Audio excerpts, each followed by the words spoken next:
Foster's has been a perennial underperformer ever since it entered the wine business via multi-billion-dollar acquisitions earlier this decade.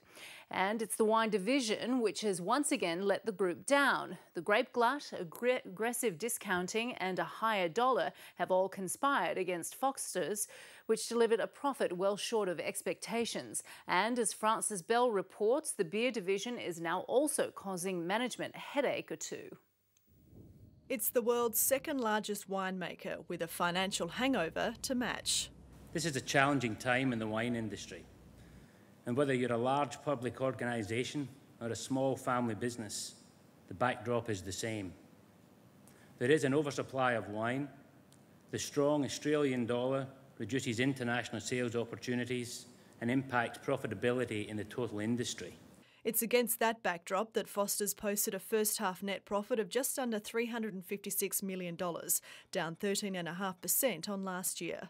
The US market was easily the worst performer, with earnings down a massive 62%.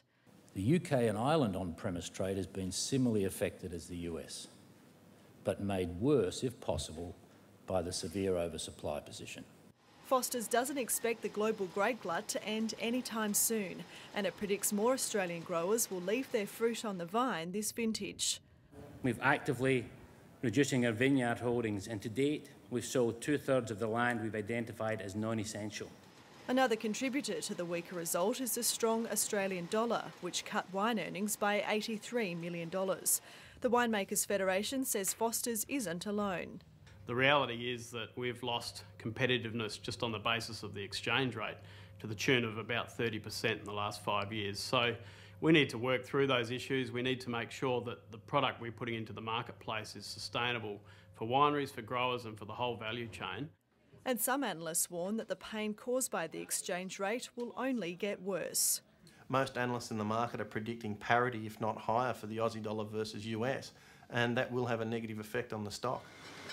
The beer division is also facing considerable challenges. Volumes fell 1% in the half in an increasingly competitive domestic market. Foster's is a very large company. They do have a significant market share, and to let a competitor chip away at that, things need to change for sure.